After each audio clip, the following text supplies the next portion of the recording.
ईअं त कॾहिं न थींदो आहे त जेके असां इंटरव्यू में जेके जवाब ॾींदा आहियूं, आंसर ॾींदा आहियूं, कॾहिं असां ईअं चाहींदा आहियूं त बुकिश लैंग्वेज वांगुरु असां इंटरव्यूअर खे सम्झाइणु चाहींदा आहियूं।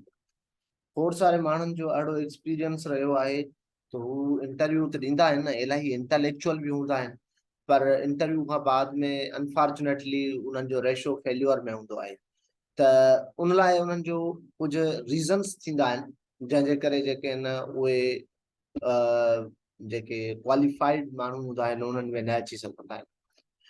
त उन लाइ पाण अॼु कुझु जेके ट्रिक्स ऐं टिप्स हूंदियूं या जेके स्टैंडर्ड वैल्यूज़ हूंदियूं आहिनि उन्हनि खे टच कंदासीं।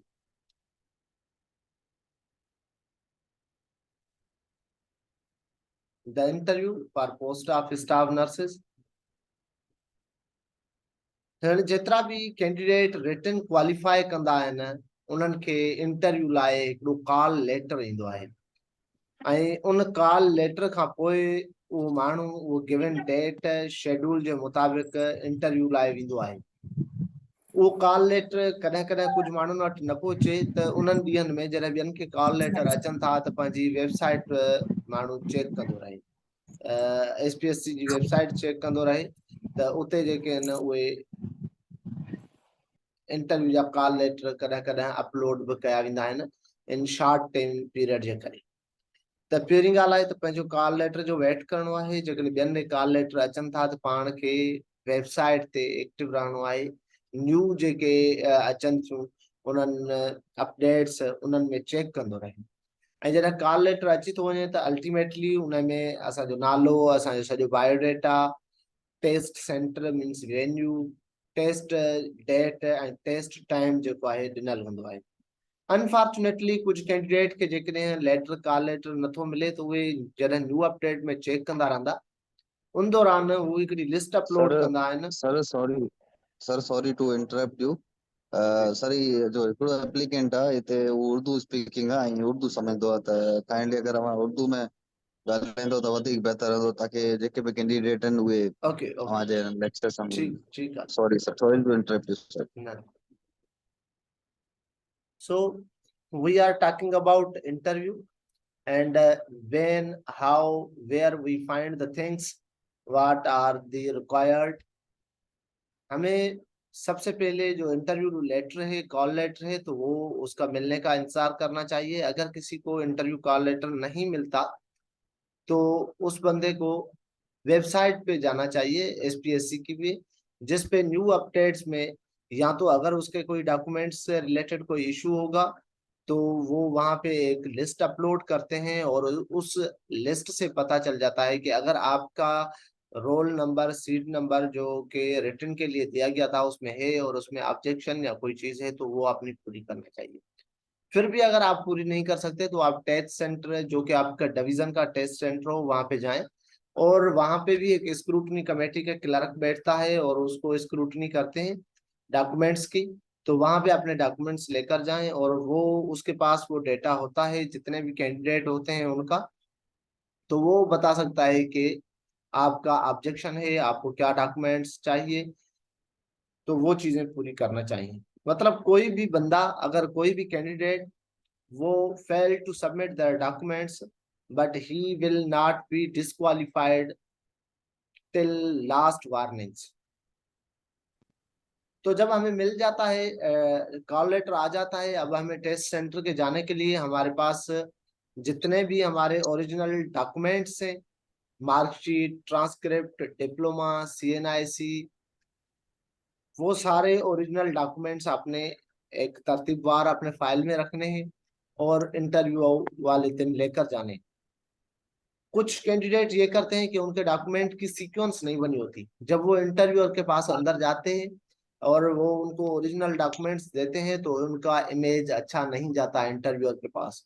वो समझते हैं कि इस बंदे में वो सेंस ऑफ ह्यूमर ही नहीं है कि वो अपने डॉक्यूमेंट सीक्वेंस वाइज कर सके। तो डॉक्यूमेंट को सीक्वेंस कैसे करना है? पहले पहले सबसे पहले आपकी लास्ट डिग्री जो है वो रखनी है, मतलब वो ऊपर ऊपर आए इन फर्स्ट, उसके नीचे उसके बाद वाली डिग्री, उसके सर्टिफिकेट्स, उसके बाद उसके लास्ट वाली, उसके बाद उसके लास्ट वाली और आखिर में आपके डोमिसाइल एंड पीआरसी होना चाहिए। तो एक आपका फाइल बना होना चाहिए। समटाइम कुछ लोगों का ऐसा एक्सपीरियंस भी रहा है कि जब वो इंटरव्यू पे जाते हैं तो उनकी जो भी साथ में और डिग्रियां की होती हैं वो भी लेकर जाते हैं, तो वो पकड़ी जाती हैं।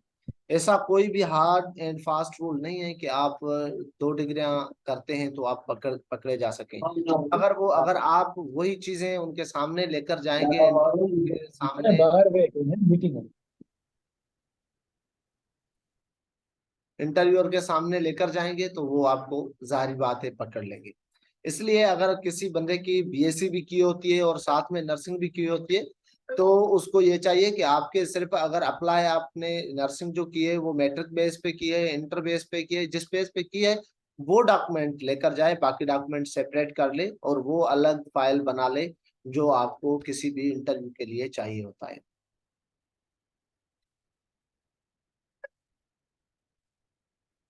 आफ्टर आफ्टर इंटरव्यू जब हम जॉब सीकिंग के लिए जाते हैं तो उसमें 2-3 स्टेप्स होते हैं, सीक्वेंस वाइज होते हैं। कैंडिडेट जो कि रिटन क्वालिफाई कर जाता है तो उसके लिए बहुत सारी आम चीजें हैं कि वो जो चीजें उसने पढ़ी थी पहले वो डायग्राम बनाए, उन चीजों के टेबल्स बनाए, फिगर्स बनाए, डेट वाइज नेम वाइज उन चीजों को मेमोराइज करना है, उन चीजों को याद करना है। जो पेपर हमारे पास आया जिसमें हमें टेस्ट दी गई थी, रिटन टेस्ट दी गई थी, वो पेपर बिल्कुल आप लोगों को याद होना चाहिए। क्योंकि काफी दफा ऐसा भी होता है कि इंटरव्यूअर जो होता है वो वही क्वेश्चन रिपीट करता है जो रिटन में दिए गए। कुछ लोग ऐसे होते हैं, सम स्टूडेंट्स अशरफ आवाज नहीं आ रही है। अब अब आवाज क्लियर आ रही है तो आप टेक्स्ट कर देना। तो कुछ कैंडिडेट ऐसे होते हैं जो कि जब जाते हैं एक दो सवाल का जवाब नहीं दे पाते, कभी कोई करंट अफेयर का, जनरल नॉलेज का या मेडिकल हेल्थ नर्सिंग साइंस का कोई ऐसा क्वेश्चन आ जाए जो नहीं आता, 1 2 3, तो इंटरव्यूअर को वो पेपर पहले ही दिया जाता है वो रिटन वाला, तो वो उसमें से क्वेश्चन करना शुरू करता है। तो इसलिए जो हमारा रिटन का पेपर है वो भी उसको भी पढ़ना है। और तैयारी करने के लिए वो पहली जो बात जो डायग्राम है, फिगर्स में, चार्ट्स में हम डेट बना दे। फॉर एग्जांपल हम हेपाटाइटिस पढ़ रहे हैं तो हेपाटाइटिस की हम टाइप्स लिख रहे हैं, एक टेबल बना रहे हैं। उस टेबल में हमने आगे उसके रूट ऑफ ट्रांसमिशन लिखा, इंक्यूबेशन पीरियड लिखा। तो ये इस तरीके से चीजें जो है इजीली हम याद कर सकते हैं।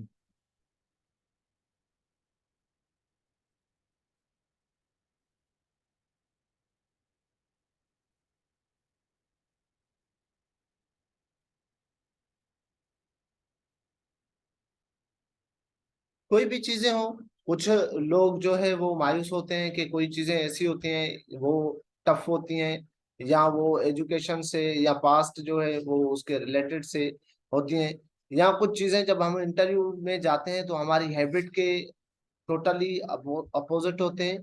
तो सबसे पहले अपने अंदर इतना कॉन्फिडेंस लाना है कि हम जो कुछ भी अंदर जा रहे हैं इंटरव्यू के लिए तो जो कुछ भी वो पूछेगा वो मुझे आएगा। क्योंकि इंटरव्यूअर कभी भी ये नहीं चाहता कि मैं किसी को भी फेल करूं।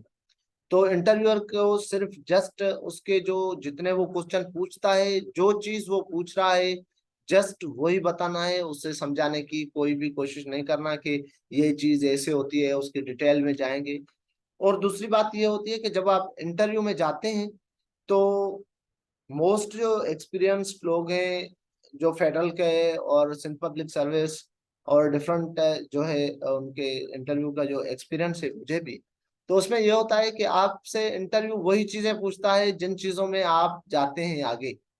फॉर एग्जाम्पल कोई क्वेश्चन पूछता है और आप उसका जवाब जो है जितना था उसके देने के बजाय थोड़ा लेंदी कर जाते हैं, उस ट्रैक से हट जाते हैं, तो वो उसी ही क्वेश्चन में से क्वेश्चन बनाता है। तो कोशिश करनी है जब भी हम इंटरव्यू में जाएं तो कोई भी ऐसी चीज, कोई भी ऐसा एक्स्ट्रा जवाब नहीं देना जो हमें नहीं आता, जिसकी हमें डिटेल नहीं आती। जिसके बारे में अगर हमें कोई फर्दर पूछे तो हम वो फर्दर बता ना सके।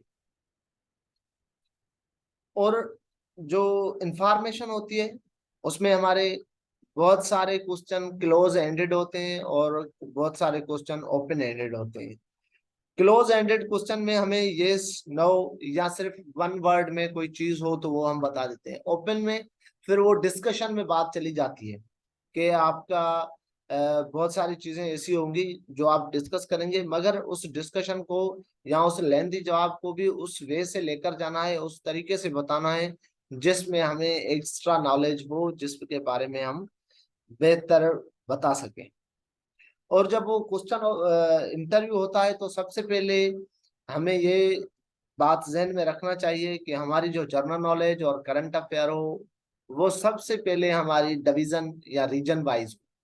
हमें अपने रीजन में, हमारे डिवीजन में, हमारे एरिया में जितने भी रिनाउंस्ड पर्सनालिटीज हैं, प्लेसेस हैं, और एजुकेशन से या आर्ट से रिलेटेड चीजें हैं या जो फेमस चीजें हैं, उनको पहले ही अच्छे से याद करके और सर्च करके पढ़ के जाना है। क्योंकि जो हमारा जनरल नॉलेज एसपीएससी जो में प्रोफेशनल टेस्ट होते हैं, जॉब्स होती हैं, डॉक्टर्स की हों, नर्सेस की हों, इंजीनियर की हों, जो प्रोफेशनल होती हैं, तो उनके लिए वो इतना डीप जनरल नॉलेज या करंट अफेयर में नहीं जाते, मगर वो रीजन के हवाले से वो जो चीजें होती हैं वो जरूर पूछते हैं। उसके बाद थोड़ी बहुत नेशनल लेवल की चीजें वो पूछते हैं, जो हमारी नेशनल हमारी क्रिकेट या हॉकी मतलब गेम जो हो गई उनसे, नेशनल लेवल की कोई अचीवमेंट हो, कोई नोबेल प्राइज हो, कोई नया मुआहदा हो किसी दूसरे मुल्क से, तो ज्यादा से ज्यादा वो उसी से चीजें पूछते हैं। उसके अलावा जो आपसे चीजें अक्वायर की जाती हैं नेशनल लेवल से, वो कैबिनेट के हवाले से, जो हमारी गवर्नमेंट की कैबिनेट है उसमें भी ज्यादा उनका फोकस होता है गवर्नर्स पे, senate chairman, deputy senate chairman, या फिर कोई न्यू चेंज आई हो उसमें वही। और उसके अलावा अगर जैसे हमारी हेल्थ की जॉब है तो उसके लिए डीजी हेल्थ, इनकी secretary health, minister health, special secretary, ज्यादा से ज्यादा इस लेवल के जो है वो क्वेश्चन उसमें पूछते हैं। मीडिया पे कोई करंट बर्निंग इशू चल रहा हो तो वैसे भी सोशल मीडिया का दौर है तो हमें वो चीजें रोज बरोज हमारी सोशल मीडिया पे आती हैं, तो हमें कोई बर्निंग जो नेशनल लेवल का इशू हो या प्रोफेशनल लेवल का कोई इशू हो तो उसको जरूर देखना चाहिए और थोड़ा बहुत फोकस भी करना चाहिए उन चीजों पे। किसी का ये कोट है कि the success formula of interview be yourself. तो जब हम इंटरव्यू में जाते हैं तो उसका मेन जो मोटिव होता है वो हम खुद को खुद कॉन्फिडेंट हो।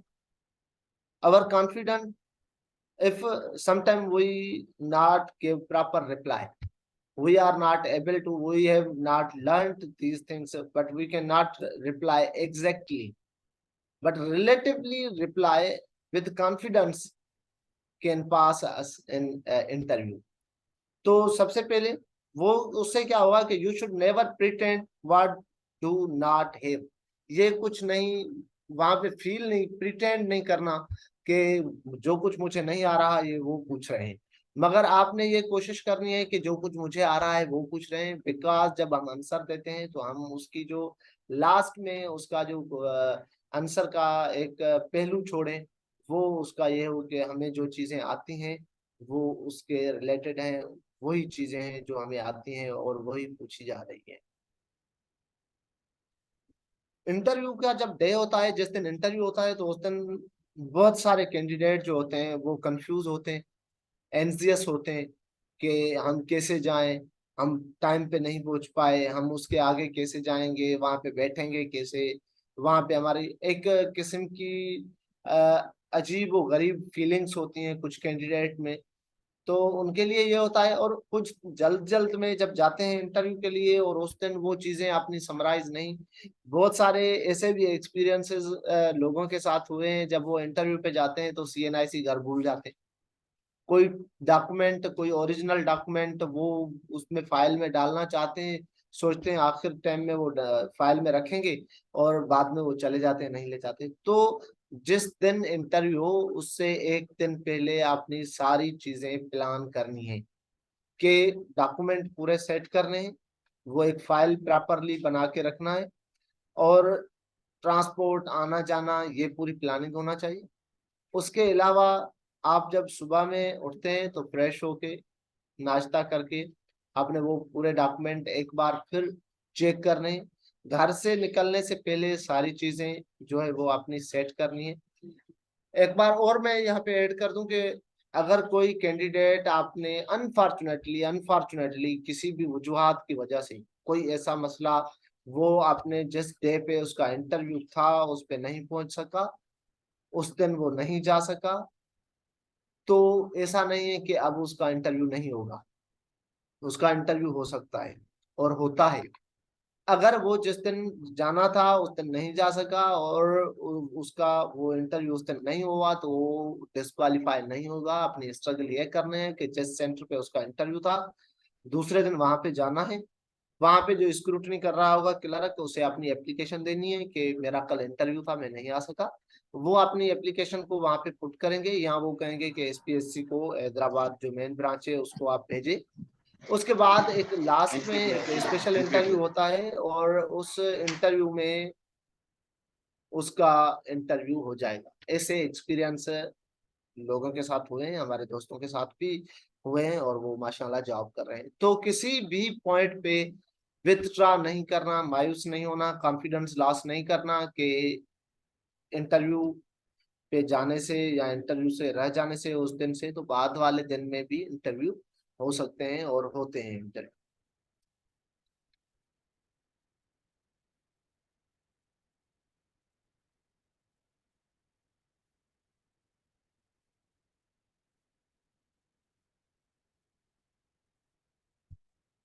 सबसे आम बात ये होती है कि बाद में फिर कुछ लोग कंफ्यूज होते हैं कि हम इंटरव्यू के लिए जाएं तो हमारी ड्रेसिंग कैसी होना चाहिए। तो ड्रेसिंग के हवाले से पहली बात ये तो नोट कर लें कि कोई भी हार्ड एंड फास्ट रूल नहीं होता ड्रेसिंग के लिए, कि आप इंटरव्यू के लिए जा रहे हैं तो आप किस तरीके की स्टैंडर्ड जो है वो ड्रेसिंग करके जाए। There is no hard and fast rule for standard dressing, but एक चीज जरूर है कि आप रफ जो है आम यूजुअल जो ड्रेसिंग करते हैं उससे थोड़ा सोबर ड्रेसिंग करके जाएं। वो फिर आप पैंट शर्ट पहन के जाते हैं, आप शलवार कमीज पहन के जाते हैं, आप थ्री पीस पहन के जाते हैं, आप पैंट शर्ट के साथ टाई लगा कर जाते हैं, ये डिपेंड करता है आपकी सोबरिटी पे।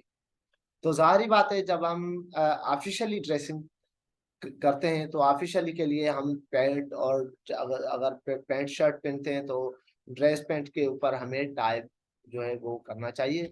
हमारा जो बेल्ट होना चाहिए वो ब्लैक होना चाहिए, शूज जो है वो ब्लैक होना चाहिए। अगर हमारी डार्क पैंट का कलर डार्क है तो हमारा लाइट कलर होना चाहिए शर्ट का।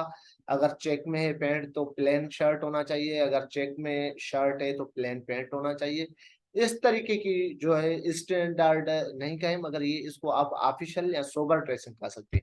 अगर आप शलवार कमीज पहन के जाना चाहते हैं तो आपके अगर वाइट होना चाहिए ड्रेस, शलवार कमीज, तो वेल एंड बेटर है। उसके ऊपर अगर आप ड्रेस को पहन लें तो ये और भी सोबर लगेगा।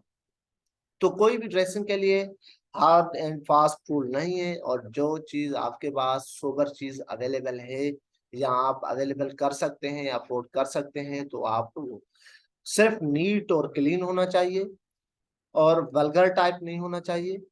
तो इस तरीके की चीजें आप पहन के जा सकते हैं, इसके लिए कोई भी हार्ड एंड फास्ट रूल नहीं है। मगर अगर जब आप पैंट शर्ट पहनते हैं तो टाई पहने, और कलर मैंने बता दिए, और उसके चेक और प्लेन क्लीन का इन चीजों का ख्याल रखना है।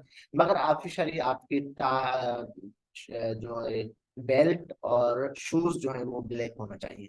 तो इस चीजों में भी कोई कंफ्यूजन की बात नहीं है। अगर आप शलवार कमीज पहन के जाते हैं तो आप उस पर वेस्ट गेट पहन के जाएं तो वो एक ऑफिशियल और एक सोबर तरीका होगा, और वो लेकर जाएं। और आप जाते हैं इंटरव्यू से तो आप अपने पास एक वाइट पेज लेकर जाना, पेन लेकर जाना, अपने डॉक्यूमेंट तो अल्टीमेटली आप लेकर जाएंगे, क्योंकि जब आप इंटर से बाहर होते हैं, कोई क्वेश्चन ऐसा मिलता है, कोई ऐसी चीज मिलती है, कोई और बताते हैं, वहां पे चीजें डिस्कशन होती है, तो आप थोड़ा नोट कर लेंगे तो आपके लिए फायदा हो जाएगा। बाकी इंटरव्यू लेटर, जो इंटरव्यू कॉल लेटर है वो लेकर जाना है आपको, अपने डॉक्यूमेंट पूरे लेकर जानी है। कुछ लोग जिनकी एमएसएन की हुई होती है और उनकी कोई रिसर्च पब्लिकेशन हो, कोई आर्टिकल्स हो, वो चीजें हो, तो वो भी आप लेकर जा सकते हैं। उसमें आप आपकी ग्रेस एक इम्पोर्टेंस बनती है कि इस बंदे का बहुत काम किया हुआ है। बहुत इंपॉर्टेंट चीज होती है कि इंट्रोड्यूसिंग योर सेल्फ। जब आप जाते हैं तो समटाइम ऐसा होता है कि वो आपसे इंट्रोडक्शन नहीं मांगती, वो आपके डॉक्यूमेंट देते ही पूछते जाते हैं कि आपका ये नेम है, आपका वो है। और बाकी अगर इंट्रोडक्शन, तो वो लाजमी आपको अपना एक स्टैंडर्ड इंट्रोडक्शन बनाना चाहिए। उसमें आपकी जो बहुत इंपॉर्टेंट चीजें होते हैं इंटरव्यू के लिए, वो नॉर्मलाइज होती हैं। कोई भी उसमें नहीं होता कि मैं अपने आप को इंट्रोड्यूस कैसे करवाऊंगा।